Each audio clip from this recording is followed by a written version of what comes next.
And so really the story of this book is learning about evangelical Christian culture and trying to understand it from the inside.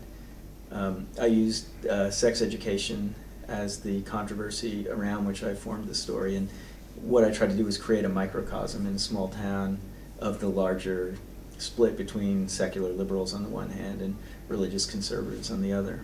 So there's a sex education teacher named Ruth who is a feminist and is, pro-sex, wants kids to know how to protect themselves, but also, to understand what's valuable about their sexuality. And she makes a stray remark that this evangelical church in her town blows up into a controversy. They use that controversy to impose an abstinence-only curriculum on the sex education class.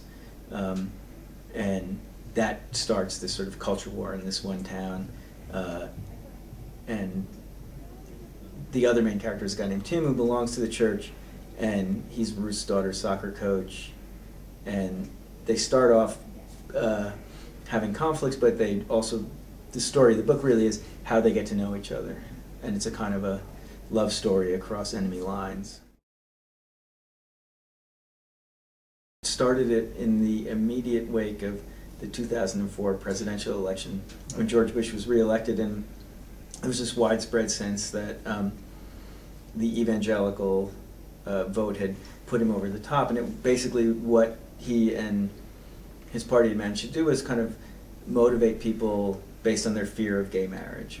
And I remember just feeling like just startled by the fact that in the midst of a very unpopular war and what was clearly, seemed to be a failed presidency, that, this sort of cultural right could gain power on the basis of that issue. And I really thought, okay, this culture war is really what defines this political era. Not so much, not so much the war. I mean, I really thought, that's what you would think, but it really felt like, wow, these cultural issues are so heated right now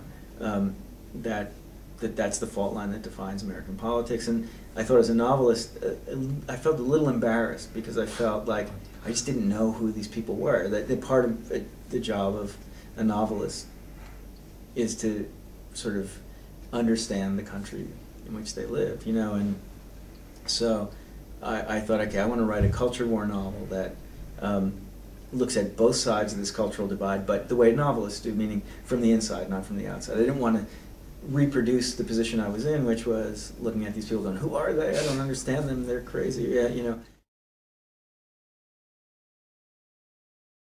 Yeah, it's a very good question, and it's sort of an important one. I mean, I think the big change is, I think the Christian right is still there, but they no longer have the ear of the White House. They're no longer driving the policy of the federal government. Recently, in this stimulus bill that's being debated, there was a proposal to give money to prevent sexually transmitted diseases, and that included making condoms more widely available, and the religious right rose up against that. So they're still there, and their position hasn't changed on a lot of these things. On the other hand, the really hopeful sign to me is just time goes by, and even the younger generation of evangelicals, they're just not so bitterly anti-gay, they're not so hung up on sexual issues. Because that's what it really is peculiar. I mean, there's a whole bunch of ideas that are associated with Christianity, including, say, serving the poor, or, and yet, for whatever reason, the American evangelical culture, in a political sense, was just all about sexual morality. And I think that's going to pass. So I think there'll still be a strong Christian presence in the U.S. That's unavoidable. But I think the emphasis will be different, and I think it'll be much less divisive and problematic for people who don't share those views.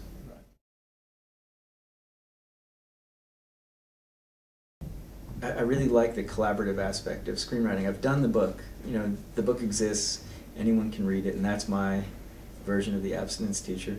But with film, what I want to do is really enter into a dialogue with other people and sort of try and come up with a new version of the material that reflects these other things. Because if you just simply reproduce what you've already done, it will feel kind of lifeless. So I've been working with the people who made Little Miss Sunshine, and they're really wonderful. And I feel like just little by little you kind of create a new entity. it's recognizably the Abstinence Teacher. Many of the events are the same, but certain things change because you have to compress and rethink, and certain characters take on a new energy or a slightly different coloring in the course of the adaptation. But I really want that to happen. I'm not one of those writers who really wants to, you know, protect my material. I want it to be a collaborative process. That's why film work is a counterpoint to the solitude of literary work. Mm-hmm.